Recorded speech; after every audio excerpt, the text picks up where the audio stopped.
이번에는 문제의 계산작업 문제를 풀어보도록 하겠습니다. 계산작업의 첫 번째 문제는 표 1에서 평가점수와 순위 결과표를 이용하여 수상 내역을 표시하면 됩니다.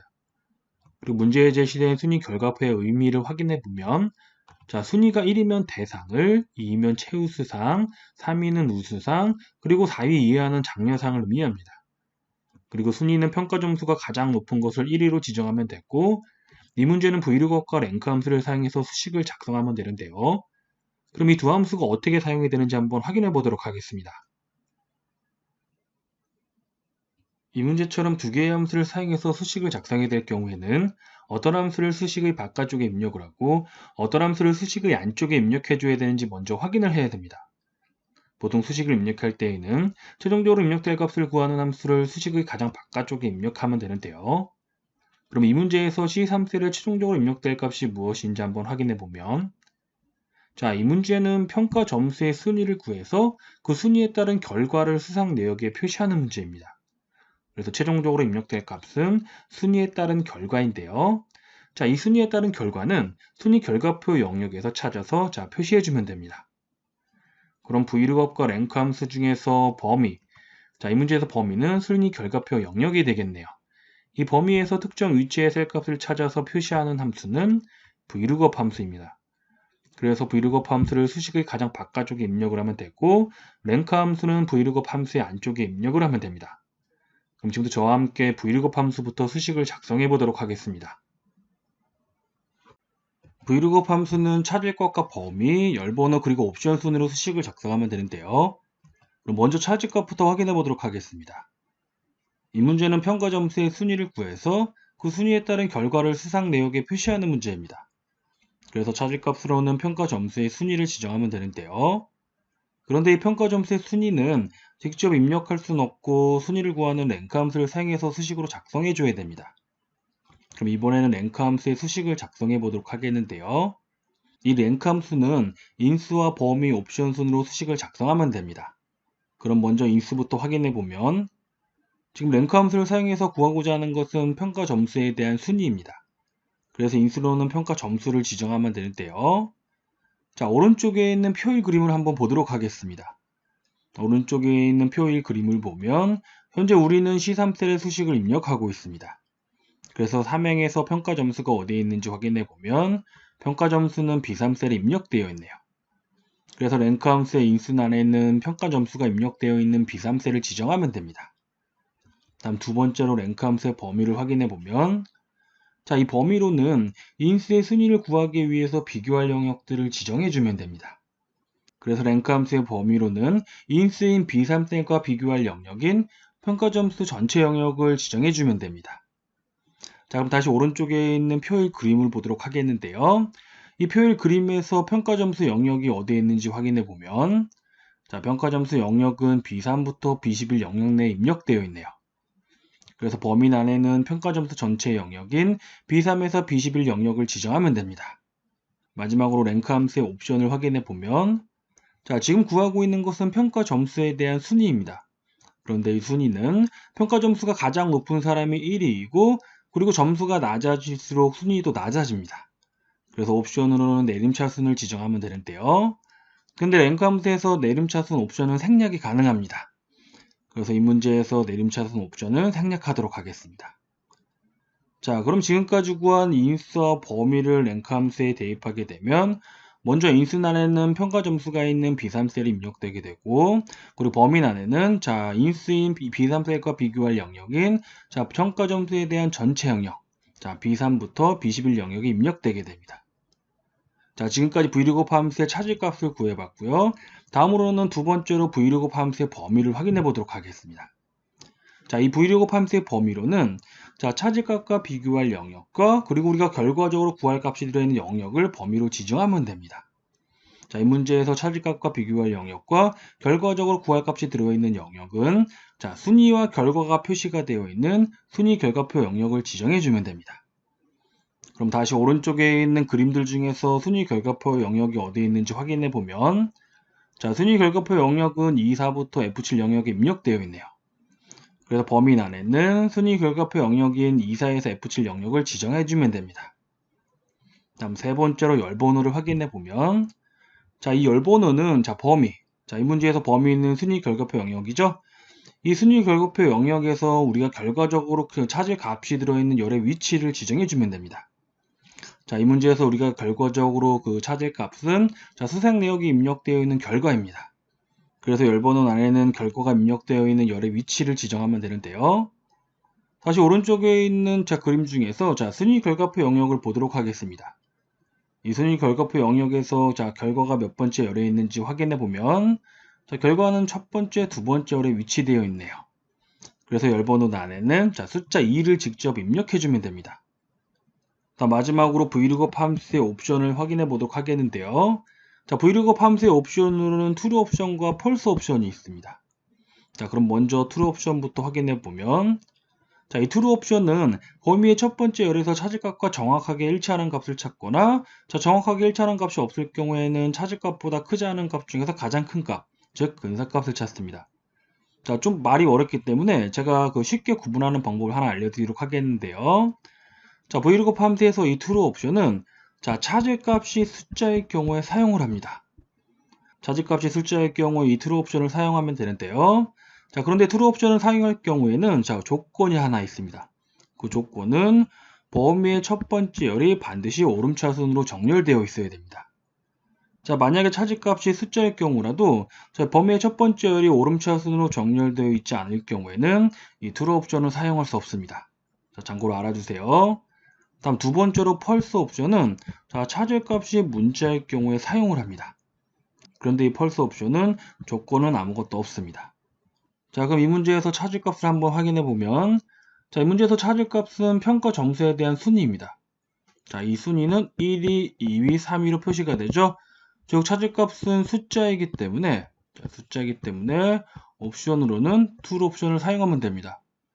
그런데 이 true 옵션을 사용할 경우에는 조건이 있다고 했기 때문에 그 조건을 만족하는지 한번 확인해 보면, 자, 먼저 그 범위 영역이죠. 자, 범위 영역인 순위 결과표 영역에서, 자, 첫 번째 열은, 자, 순위열입니다.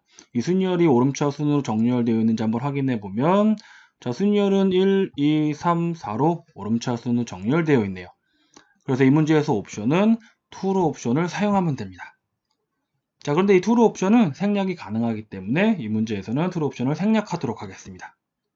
자, 그래서 지금까지 그 구한 것들을 모두 vlookup 함수에 대입하게 되면, 자, 먼저 찾을값 안에는 평가 점수의 순위를 구하는 랭크 함수의 수식이 입력되게 되고, 그리고 범위 안에는, 자, 순위 결과표 영역에, 그리고 열번호 안에는, 자, 범위에서 결과의 열의 위치인 숫자 2가 입력되게 됩니다. 자, 그럼 이번에는 지금 입력한 수식 중에서, 자, 절대참조로 지정해야 될 부분이 있는데요. 자, 어떤 부분을 절대참조로 지정해야 되는지 한번 확인해 보도록 하겠습니다. 그러면 이번에는 앞에서 입력한 수식 중에서 어떤 부분을 절대참조로 지정해야 되는지 한번 확인해 보도록 하겠는데요. 자, 지금 우리는 C3셀의 수식을 입력을 했습니다. 그리고 나머지 영역에도 수식을 입력해야 되는데요. 자, 수식은 각각의 셀에 직접 입력해도 되지만 보통은 C3셀의 채우기한들을 이용해서 수식을 입력을 합니다. 이때, 자, C3셀의 채우기한들을 이용해서 수식을 입력할 때, 자, 늘어나는 행의 값만큼 수식에서도 행의 값이 증가를 합니다. 그런데 랭크 함수의 범위를 지정한 이 평가 점수 영역하고, 그리고 vlookup 함수의 범위를 지정한 이 순위 결과표 영역은 어떠한 셀의 수식을 입력하든지 변하면 안 됩니다.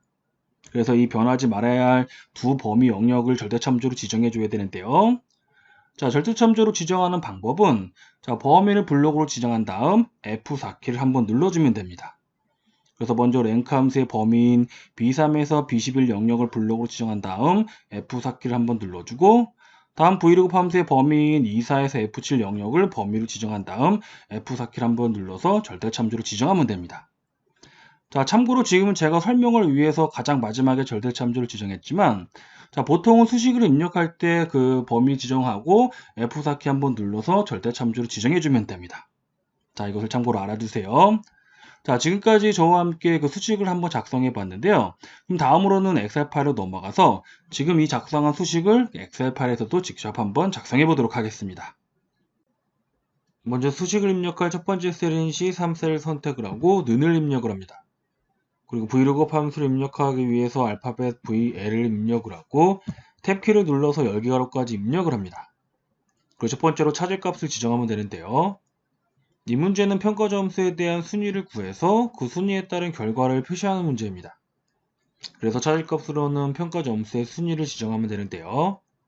자, 이 순위는 랭크 함수를 사용해서 수식으로 입력해 줘야 됩니다. 그래서 랭크 함수를 입력하기 위해서 알파벳 RA를 입력을 하고, 자, 랭크 함수를 선택한 다음 탭키를 눌러서 열기 가로까지 입력을 합니다. 그리고 이번에는 랭크 함수의 수식을 작성해 보도록 하겠는데요. 첫 번째로는 인수를 지정해 줘야 됩니다. 자, 지금 랭크 함수를 사용해서 구하고 있는 것은 평가 점수에 대한 순위이기 때문에 인수로는 평가 점수가 있는 셀을 지정하면 됩니다. 자, 평가 점수는 B3셀에 있기 때문에 자, 마우스를 이용해서 B3셀을 클릭하면 되는데요.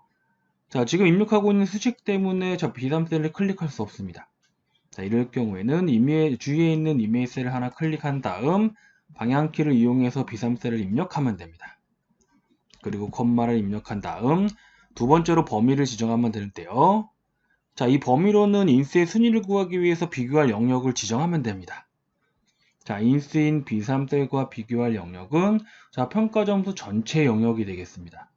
그래서 범위로 B3에서 B11 영역을 지정하면 되는데요. 자, 현재 B3셀을 클릭할 수 없기 때문에 자, B11부터 드래그해서 B3에서 B11 영역을 범위로 지정하면 됩니다. 자, 범위로 지정한 다음 F4키를 한번 눌러서 범위를 절대참조로 지정해주면 되는데요. 제가 앞에서도 말씀을 드렸지만 C3셀에 수식을 입력한 다음 나머지 영역은 C3셀의 채우기 핸들을 이용해서 수식을 입력할 예정입니다. 이때 채우기 핸들을 이용해서 수식을 입력할 때에는 늘어나는 행의 값만큼 수식에서도 행의 값이 증가하기 때문에 이 변하지 말아야 할 범위 영역은 반드시 절대참조로 지정해 줘야 됩니다. 마지막 세 번째로 옵션을 지정해 보도록 하겠는데요. 자, 지금 구하고 있는 것은 평가 점수에 대한 순위입니다. 그런데 이 순위는 평가 점수가 가장 높은 사람이 1위이고 점수가 낮아질수록 순위도 낮아집니다. 그래서 내림차순 옵션을 지정하면 되는데요. 자, 이 내림차순 옵션은 생략이 가능합니다. 그래서 옵션을 생략을 하고 바로 랭크 함수의 닫기 가로를 입력하도록 하겠습니다. 자, 지금까지 브이로그 함수의 차지값을 구했기 때문에 컴마를 입력을 하고 두 번째로는 브이로그 함수의 범위를 지정해 보도록 하겠습니다. 자, 브이로그 함수의 범위로는 자, 차지값과 비교할 영역과 그리고 우리가 결과적으로 구할 값이 들어있는 영역을 지정해 주면 됩니다. 자, 이 문제에서 차지값과 비교할 영역과 결과적으로 구할 값이 들어있는 영역은 순위 결과표 영역이 되겠습니다. 그래서 범위 안에는 순위 결과표 영역인 E4에서 F7 영역을 범위로 지정해 주면 됩니다. 그리고 이 범위 역시 범위로 지정한 다음 F4키를 한번 눌러서 절대 참조로 지정해 줘야 됩니다. 자, 범위까지 지정했기 때문에 다시 콤마를 입력을 하고 세 번째로 브이로그 함수의 열번호를 지정해 보도록 하겠습니다. 이 열번호는 범위. 자, 이 문제에서 범위는 순위 결과표 영역이죠. 이 순위 결과표 영역에서 우리가 결과적으로 구할 값이 들어있는 열의 위치를 지정해 주면 됩니다. 자, 범위 순위 결과표 영역에서 우리가 결과적으로 구할 값은 결과이고 이 결과는 첫 번째, 두 번째 열에 있기 때문에 열번호 안에는 숫자 2를 직접 입력해 주면 됩니다. 그리고 콤마. 마지막으로 옵션을 지정하면 되는데요. 자, 제가 앞에서도 말씀을 드렸지만 이 옵션을 구분하는 가장 간단한 방법은 찾을값이 숫자일 경우에는 true 옵션을 지정을 하고 찾을값이 문자일 경우에는 false 옵션을 지정하면 됩니다. 그런데 true 옵션을 사용할 경우에는 조건이 하나 있다고 말씀을 드렸는데요. 그 조건은 범위의 첫 번째 열이 반드시 오름차순으로 정렬되어 있어야 됩니다. 자, 이 문제에서 찾을값은 그 평가 점수에 대한 순위이고 이 순위는 숫자입니다. 그래서 범위의 첫 번째 열이 오름차순으로 정렬되어 있는지 한번 확인해 보면 자, 콤마를 지워 볼게요. 자, 콤마를 지우고 범위의 첫 번째 열을 확인해 보면 자, 범위의 첫 번째 열은 1, 2, 3, 4로 오름차순으로 정렬되어 있습니다. 그래서 true 옵션을 지정하면 되는데요. 이 true 옵션 역시 생략이 가능합니다. 그래서 브이로그 함수의 옵션을 생략을 하고 바로 닫기 가로를 입력한 다음 엔터를 눌러서 결과를 표시하도록 하겠습니다. 그리고 나머지 영역의 수식은 B3셀의 채우기 핸들을 이용을 해서 자, 수식을 입력하도록 하겠습니다. 지금까지 저와 함께 계산 작업의 첫 번째 문제를 풀어봤고요. 다음으로는 계산 작업의 두 번째 문제를 확인해 보도록 하겠습니다. 계산 작업의 두 번째 문제는 표 위에서 날짜의 요일이 일요일이면 휴업을 그리고 월요일부터 토요일까지면 영업을 영업 여부에 표시하면 됩니다. 그리고 이 문제에서 요일은 일요일에 1로 시작하는 방식을 사용하면 되고 if와 weekday 함수를 사용해서 수식을 작성하면 되는데요. 그럼 이 두 함수를 어떻게 사용하면 되는지 한번 확인해 보도록 하겠습니다. 이 문제처럼 두 개의 함수를 사용해서 수식을 작성해야 될 경우에는 어떤 함수를 수식의 바깥쪽에 입력을 하고 어떤 함수를 수식의 안쪽에 입력해 줘야 되는지 먼저 확인을 해야 됩니다. 보통 수식을 입력할 때에는 최종적으로 입력될 값을 구하는 함수를 수식의 가장 바깥쪽에 입력하면 되는데요. 그럼 이 문제에서 i3셀에 최종적으로 입력될 값이 무엇인지 확인해 보면 자, 이 문제는 날짜의 요일이 일요일이면 휴업을 표시하고 자, 나머지 월요일부터 토요일까지면 영업을 표시하는 문제입니다. 그래서 최종적으로 입력될 값은 요일에 따른 휴업 또는 영업인데요. 그럼 if와 weekday 함수 중에서 조건에 맞는 값. 자, 이 문제에서 조건은 날짜의 요일이 되겠네요. 자, 이 조건에 맞는 값을 표시하는 함수는 if 함수입니다. 그래서 if 함수는 수식의 가장 바깥쪽에 입력을 하면 되고 자, weekday 함수는 if 함수의 안쪽에 입력을 해주면 됩니다. 그럼 지금부터 저와 함께 if 함수의 수식부터 작성해 보도록 하겠습니다. if 함수는 조건과 인수일, 인수 이순으로 수식을 작성하면 되는데요. 그럼 먼저 조건부터 확인해 보도록 하겠습니다. 이 문제는 날짜의 요일이 일요일이면 휴업을 표시하고 나머지 월요일부터 토요일까지면 영업을 표시하는 문제입니다. 그래서 조건으로는 날짜의 요일이 일요일인 것을 지정하면 되는데요. 이것은 직접 입력할 수 없습니다. 그래서 날짜에 해당하는 요일 번호를 추출하는 weekday 함수를 사용해서 수식으로 작성해 줘야 되는데요. 자, weekday 함수 뒤쪽에는 는 1을 입력해 줘야 됩니다. 자, 뒤쪽에 는 1을 입력하는 이유는 이 문제에서 요일은 일요일에 1로 시작하는 방식을 사용하라고 했습니다. 그래서 weekday 함수의 결과값이 일요일인지 자, 일요일 경우 1로 표시하라고 했기 때문에 이 1인지를 비교하기 위해서 weekday 함수 뒤쪽에 는 1을 입력해 준 것입니다. 그럼 이번에는 weekday 함수의 수식을 작성해 보도록 하겠는데요. weekday 함수는 날짜와 옵션 순으로 수식을 작성하면 됩니다. 그럼 첫 번째 날짜부터 확인해 보면 자, 이 날짜란에는 당연히 날짜가 포함되어 있는 셀을 지정해 주면 되겠죠. 그래서 오른쪽에 있는 표의 그림을 보도록 하겠는데요. 자, 이 표의 그림에서 우리는 현재 i3셀의 수식을 입력하고 있습니다. 그래서 삼행에서 날짜가 어디에 입력되어 있는지 확인해 보면 날짜는 H3셀에 입력되어 있네요. 그래서 weekday 함수의 날짜란에는 자, H3셀을 지정해 주면 됩니다. 다음 두 번째로 weekday 함수의 옵션을 확인해 보면 자, 이 문제에서는 요일이 일요일인 경우 1로 지정하는 방식을 사용하라고 했습니다. 그래서 옵션으로는 일요일이 1인 것을 지정하면 되는데요. 자, 이 옵션은 1을 입력하거나 생략이 가능합니다. 그래서 저는 여기에서 옵션을 생략하도록 하겠습니다. 그래서 weekday 함수에 날짜를 넣어주게 되면 자, 날짜가 입력되어 있는 H3셀이 들어가게 됩니다. 자, 지금까지 if 함수의 조건을 구해봤고요. 다음으로는 if 함수의 인수 1을 확인해 보면 자, 이 인수 1에는 조건을 만족했을 경우에 표시할 값을 지정해 주면 됩니다. 자, 이 문제는 날짜의 요일이 일요일이면 휴업을 표시하고 자, 나머지 월요일부터 토요일까지면 영업을 표시하는 문제이기 때문에 인수 1에는 휴업을 직접 입력해 주면 됩니다. 그런데 이 휴업은 문자이기 때문에 반드시 큰 따옴표를 묶어서 입력해 주면 됩니다. 마지막으로 if 함수의 인수 2를 확인해 보면 자, 이 인수 2에는 조건을 만족하지 않았을 경우에 표시될 값을 지정해 주면 됩니다. 자, 조건은 날짜의 요일이 일요일인 것이고 이 조건을 만족하지 않을 경우는 자, 월요일부터 토요일까지입니다. 자, 이때에는 영업을 표시해 줘야 되기 때문에 인수 2인 안에는 영업을 큰 따옴표로 묶어서 입력해 주면 됩니다. 그럼 지금까지 구한 조건과 인수일, 인수 2를 if 함수에 대입하게 되면 먼저 조건 안에는 날짜의 요일이 일요일인 것을 자, 확인하는 weekday 함수가 들어가게 되고 인수 1에는 휴업이 그리고 인수 2에는 영업이 들어가게 됩니다. 자, 지금까지 저와 함께 수식을 작성해 봤는데요. 그럼 이번에는 엑셀 파일로 넘어가서 지금 작성한 수식을 엑셀 파일에서도 직접 작성해 보도록 하겠습니다. 먼저 수식을 입력할 첫 번째 셀인 i3셀을 선택을 하고 는을 입력을 합니다.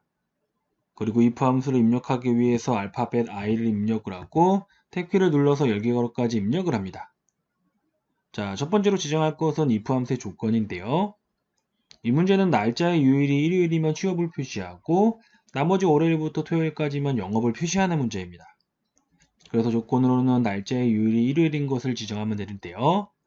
이것은 weekday 함수를 사용해서 수식으로 작성해 줘야 됩니다. 그래서 weekday 함수를 입력하기 위해서 알파벳 W를 입력을 하고 탭키를 눌러서 열기가로까지 입력을 합니다. 그리고 이번에는 weekday 함수의 날짜를 지정해 보도록 하겠는데요. 자, 날짜 안에는 당연히 날짜를 지정해 주면 되겠죠. 그래서 왼쪽에 있는 H3셀을 클릭해서 입력하면 되는데요. 자, 현재 입력하고 있는 수식 때문에 H3셀을 클릭할 수 없습니다. 그래서 임의의 셀을 하나 클릭한 다음 방향키를 이용해서 H3셀을 입력을 해줍니다. 그리고 콤마를 입력을 하고 두 번째로 옵션을 지정하면 되는데요. 이 문제에서 요일은 일요일이 1로 시작하는 방식을 사용하라고 했습니다. 그래서 옵션으로는 자, 첫 번째 있는 것을 지정하면 되는데요. 이 첫 번째 옵션은 생략이 가능합니다. 그래서 자, 옵션은 생략을 하고 weekday 함수의 닫기 가로를 입력하도록 하겠습니다. 그리고 이 weekday 함수의 결과값이 일요일인지를 비교하기 위해서 뒤쪽에 는 1을 입력을 합니다. 자, 조건을 모두 지정했기 때문에 콤마를 입력한 다음 이번에는 if 함수의 인수 1을 지정해 보도록 하겠는데요. 자, 인수 1에는 조건을 만족했을 경우에 표시할 값을 지정해 주면 됩니다. 자, 이 문제는 날짜의 요일이 일요일이면 휴업을 표시하고 나머지 월요일부터 토요일까지면 영업을 표시해 줘야 되기 때문에 인수 1에는 자, 휴업을 입력을 합니다. 휴업을 입력해 주면 되는데 이 휴업은 문자이기 때문에 반드시 큰 따옴표로 묶어서 입력을 해줘야 됩니다. 그리고 콤마를 입력한 다음 마지막으로 if 함수의 인수 2를 확인해 보도록 하겠는데요. 이 인수 위에 있는 조건을 만족하지 않았을 경우에 표시할 값을 지정해 주면 됩니다. 자, 조건인 자, 날짜 요일이 일요일이 아닐 경우에 표시할 값은 영업입니다. 그래서 인수 위에는 영업을 마찬가지로 큰 따옴표로 묶어서 입력을 해줍니다. 그리고 if 함수의 닫기 가로를 입력한 다음 엔터를 눌러주면 결과가 표시가 됩니다. 그리고 나머지 영역의 수식은 i3셀의 채우기 핸들을 이용해서 수식을 입력을 해주면 됩니다. 자, 지금까지 저와 함께 계산작업의 두 번째 문제를 풀어봤고요. 다음으로는 계산작업의 세 번째 문제를 확인해 보도록 하겠습니다.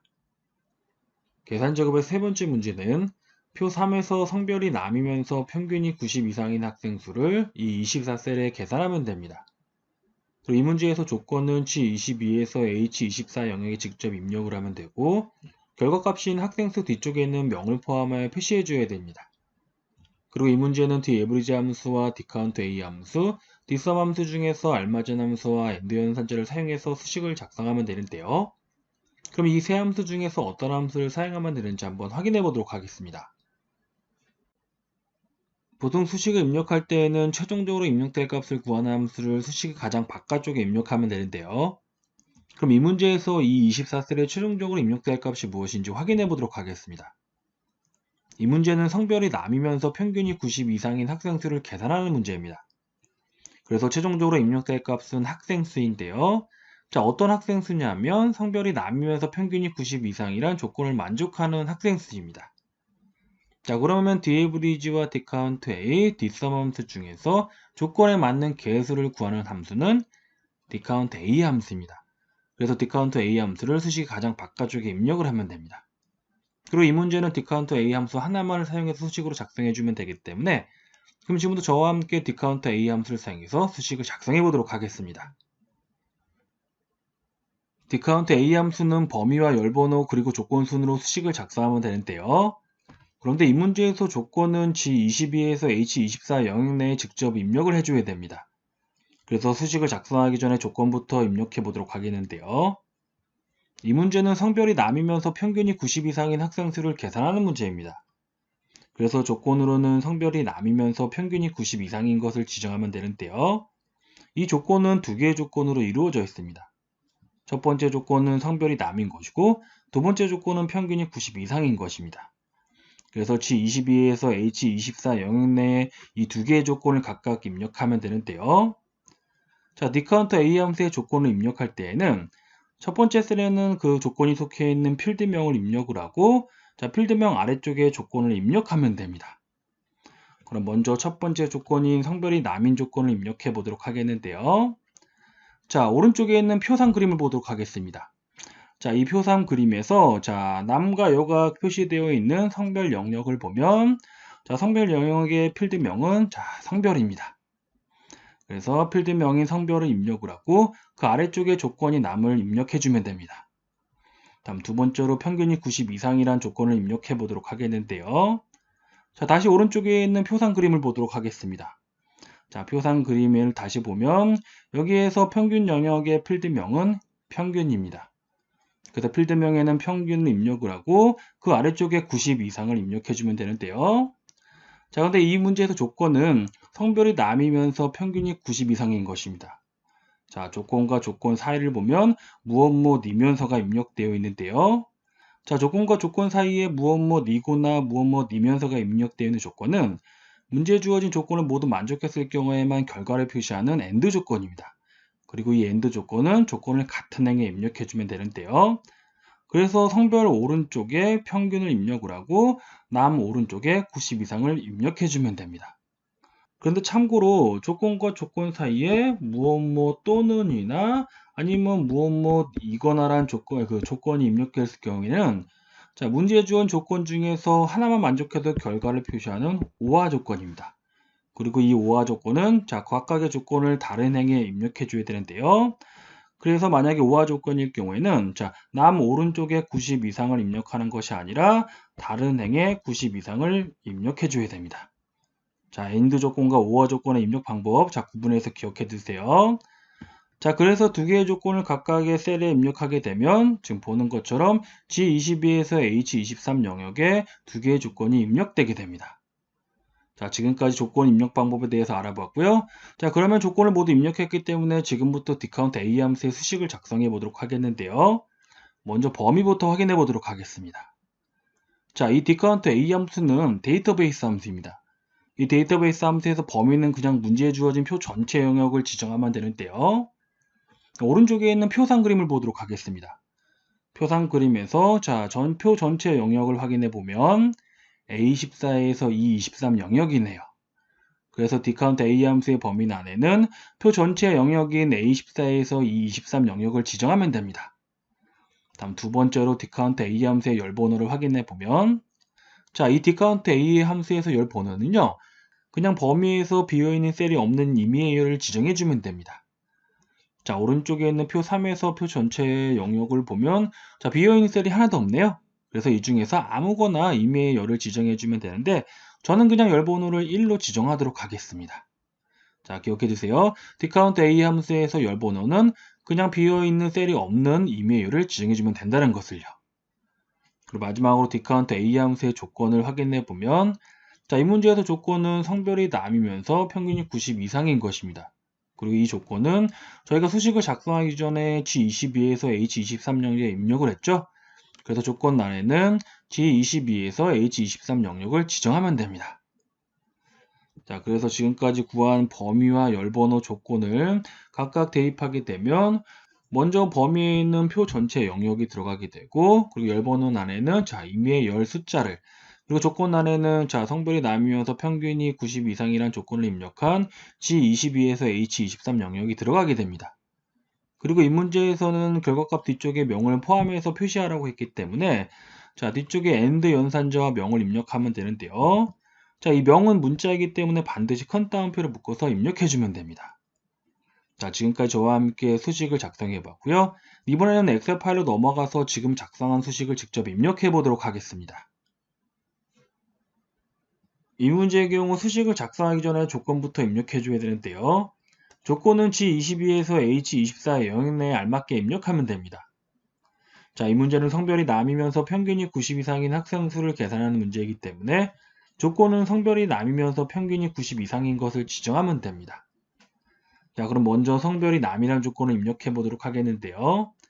디카운트 A 함수에서 조건을 입력할 때에는 자, 범위의 첫 번째 셀에는 그 조건이 속해 있는 필드의 필드명을 입력해 줘야 됩니다.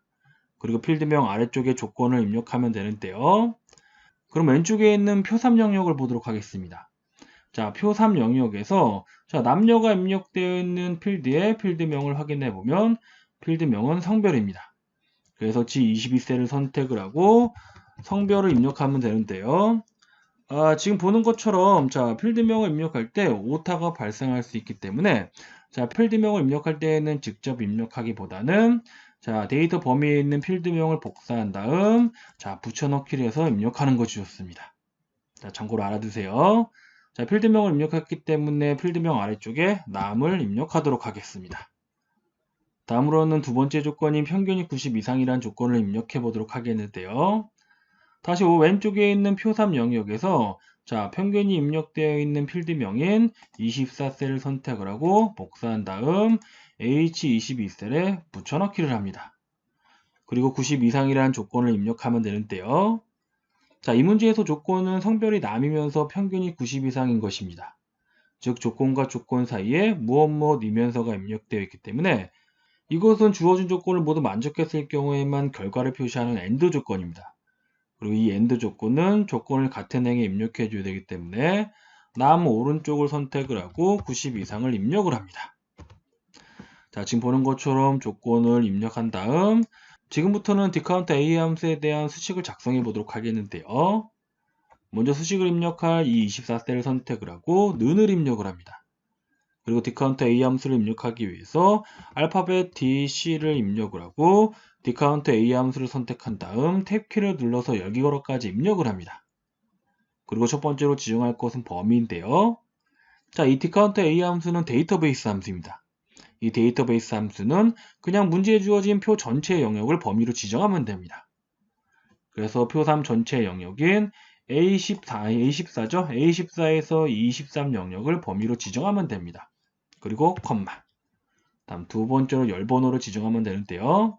자, 이 열번호는 제가 앞에서도 말씀을 드렸지만 이 디카운트 A 함수의 열번호는 자, 범위에서 비어있는 셀이 없는 이메일을 지정하면 됩니다. 자, 표 3 영역을 보면 비어있는 셀이 하나도 없죠. 그래서 이 하나, 둘, 셋, 넷, 5개 열 중에서 자, 아무거나 숫자로 지정해주면 됩니다. 자, 저는 숫자 1을 입력하도록 하겠습니다. 그리고 컴마. 마지막으로 조건을 지정하면 되는데요. 자, 조건은 우리같이 22에서 H23 영역에 입력을 했죠. 그래서 자, 앞에서 입력한 C22에서 H23 영역을 범위로 지정을 해줍니다. 그리고 디카운트 A 함수의 닫기 가로를 입력한 다음 자, 이 문제의 경우 결과값 뒤쪽에 명을 포함해서 표시해 줘야 됩니다. 그래서 뒤쪽에 명을 포함시키기 위해서 AND 연산자를 입력한 다음 자, 명을 입력해 주면 되는데요. 이 명은 문자이기 때문에 반드시 큰 따옴표로 묶어서 입력을 해줘야 됩니다. 이렇게 수식을 입력한 다음 엔터를 눌러주게 되면 결과가 표시가 됩니다. 자, 지금까지 저와 함께 계산 작업의 세 번째 문제를 풀어봤고요. 다음으로는 계산 작업의 네 번째 문제를 확인해 보도록 하겠습니다. 계산 작업의 네 번째 문제를 보면 표 4에서 부서명의 영업부가 아닌 사원들의 급여 평균을 이 37셀에 계산하면 됩니다. 그리고 이 문제는 sumif 함수와 countif 함수를 사용해서 수식을 작성하면 되는데요. 그럼 두 함수가 어떻게 사용이 되는지 한번 확인해 보도록 하겠습니다. 이 문제처럼 두 개의 함수를 사용해서 수식을 작성해야 될 경우에는 어떤 함수를 수식의 바깥쪽에 입력을 하고 어떤 함수를 수식의 안쪽에 입력해야 되는지 먼저 확인을 해야 됩니다. 보통 수식을 입력할 때에는 최종적으로 입력될 값을 구하는 함수를 수식의 가장 바깥쪽에 입력하면 되는데요. 그럼 이 문제에서 이 37셀에 최종적으로 입력될 값이 무엇인지 확인해 보면 자, 이 문제는 부서명이 영업부가 아닌 사원들에 대한 급여 평균을 계산하는 문제입니다. 그래서 최종적으로 입력될 값은 급여 평균인데요. 그런데 문제에 제시된 함수를 보면 먼저 sumif 함수는 합계를 구하는 함수이고 countif 함수는 개수를 구하는 함수입니다. 즉 평균을 구하는 함수가 없기 때문에 이 두 함수를 사용해서 평균을 구해줘야 되는데요. 자, 평균은 합계 나누기 개수로 구할 수 있습니다. 예를 들어서 A와 B라는 학생이 있다고 가정을 할게요. 자, 그리고 A 학생의 점수는 90점이고 B 학생의 점수는 80점이라고 할 때 두 학생의 점수에 대한 평균을 계산해 보면 자, 먼저 두 학생의 점수를 더해 줍니다. 더해주면 170점이 되고 자, 이것을 학생 수인 2로 나눠주게 되면 두 학생의 평균 점수는 85점이 됩니다. 자, 이것을 이용해서 지금부터 평균을 구해보도록 하겠는데요. 그럼 sumif와 countif 함수 중에서 조건에 맞는 값들의 합계. 이 문제에서 조건은 부서명의 영업부가 아닌 사원들이 되겠네요. 이 조건에 맞는 값들의 합계를 구하는 함수는 sumif 함수입니다. 다음으로 두 함수 중에서 조건에 맞는 값들의 개수. 자, 이 문제, 여기서도 조건은 역시 부서명의 영업부가 아닌 사원들이 되겠죠. 자, 이 조건에 맞는 값들의 개수를 구하는 함수는 countif 함수입니다. 그래서 이 문제의 경우 함수 안에 함수가 들어가는 중첩 함수가 아니라 sumIf 함수를 사용해서 조건에 맞는 값들의 합계를 구하고 countIf 함수를 사용해서 조건에 맞는 값들의 개수를 구한 다음 합계해서 개수를 나눠서 평균을 구해주면 됩니다. 그럼 첫 번째로 sumIf 함수의 수식부터 작성해 보도록 하겠습니다. sumIf 함수는 조건이 적용될 범위와 조건, 그리고 합계를 구할 범위 순으로 수식을 작성하면 되는데요. 그럼 먼저 조건이 적용될 범위부터 확인해 보도록 하겠습니다. 지금 sumIf 함수를 사용해서 구하고자 하는 것은 부서명이 영업부가 아닌 사원들의 급여 합계입니다.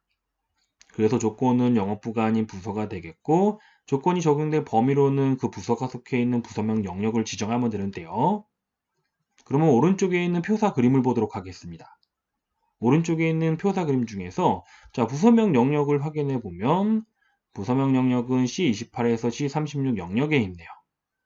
그래서 조건이 적용될 범위 안에는 부서명 영역인 C28에서 C36 영역을 지정하면 됩니다.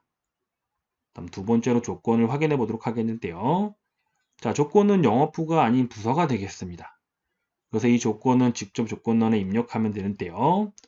영업부는 문자이기 때문에 반드시 큰 따옴표를 묶어서 조건을 입력해 줘야 됩니다.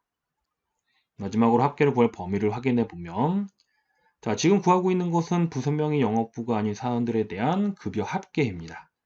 그래서 합계를 구할 범위로는 급여 영역을 지정하면 되는데요. 다시 오른쪽에 있는 표사 그림에서 급여 영역을 확인해 보면 E28에서 E36 영역에 있네요. 그래서 합계를 구할 범위 안에는 급여 영역인 E28에서 E36 영역을 지정하면 됩니다. 그럼 지금까지 구한 조건이 적용될 범위와 조건, 그리고 합계를 구할 범위를 순서대로 sumIf 함수에 대입하게 되면 먼저 조건이 적용될 범위 안에는 부서명 영역이 들어가게 되고 그리고 조건 안에는 영업부가 아닌 부서명 그리고 합계를 구할 범위 안에는 급여 영역이 들어가게 됩니다. 지금까지 저와 함께 sumIf 함수에 대한 수식을 작성해 보았고요. 다음으로는 countIf 함수의 수식을 작성해 보도록 하겠습니다. countIf 함수는 범위와 조건 순으로 수식을 작성하면 되는데요. 그럼 먼저 범위부터 확인해 보도록 하겠습니다. 이 countIf 함수의 범위로는 조건이 속해 있는 영역을 지정해 주면 되는데요. 지금 countIf 함수를 사용해서 우리가 구하고자 하는 것은 부서명이 영업부가 아닌 사원들의 수입니다. 그래서 조건은 영업부가 아닌 부서가 되겠고 범위로는 이 부서가 속해 있는 부서명 영역을 지정해 주면 됩니다. 그럼 오른쪽에 있는 표사 그림을 보도록 하겠는데요. 오른쪽에 있는 표사 그림에서 부서명 영역을 확인해 보면 부서명 영역은 C28에서 C36 영역에 있네요.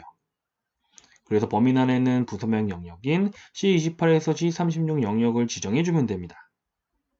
다음 조건을 확인해 보면 조건은 영업부가 아닌 부서를 지정하면 되는데요. 이것은 조건란에 직접 입력해 주면 됩니다. 조건을 입력할 때 영업부는 문자이기 때문에 반드시 큰 따옴표를 묶어서 조건을 입력해 주면 됩니다.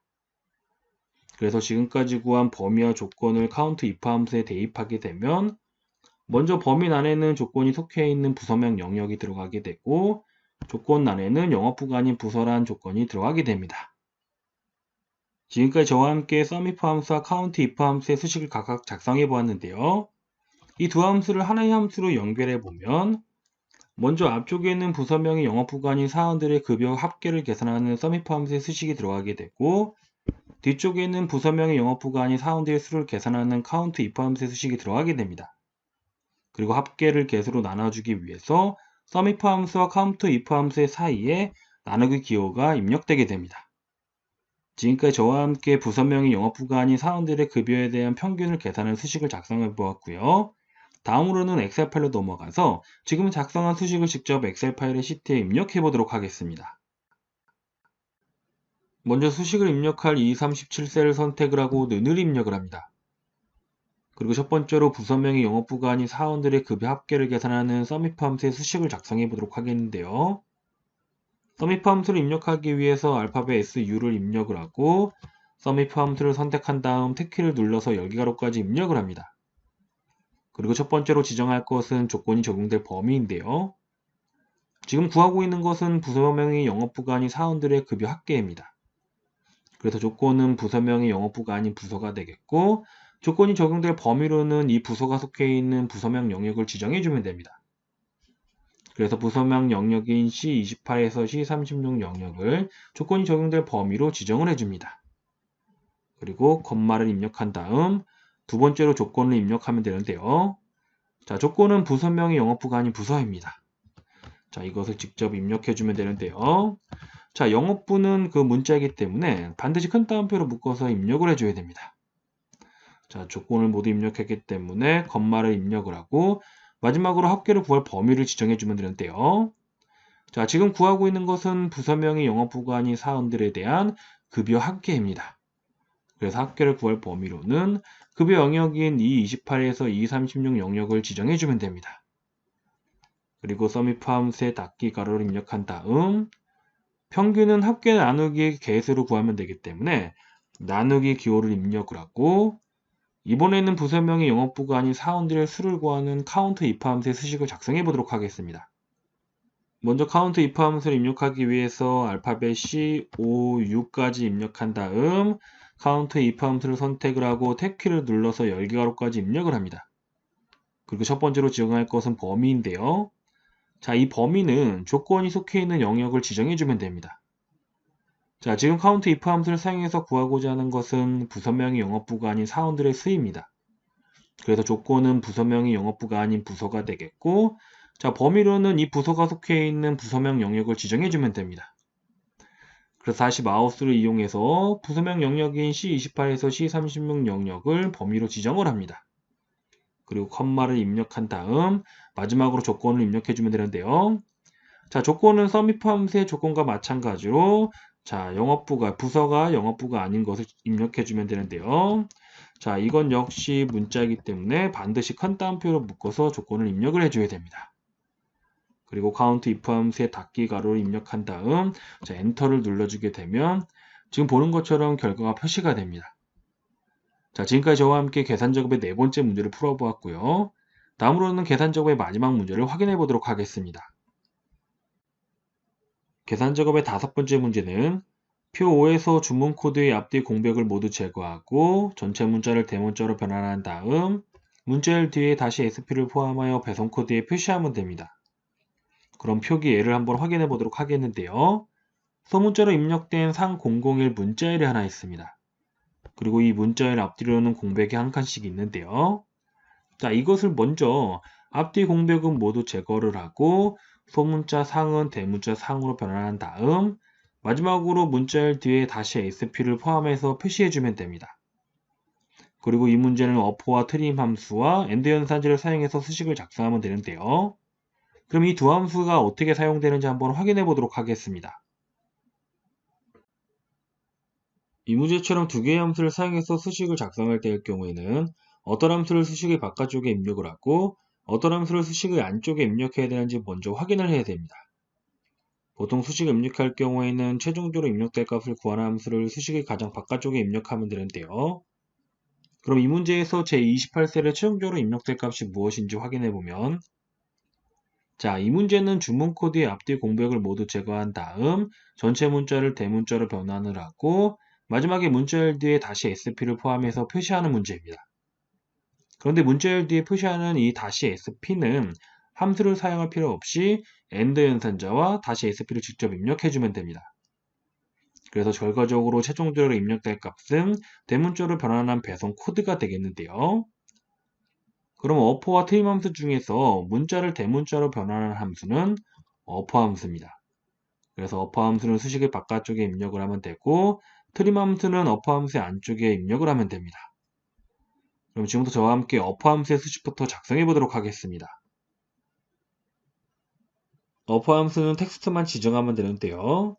그럼 어떤 것을 텍스트로 지정하면 되는지 확인해 보도록 하겠습니다.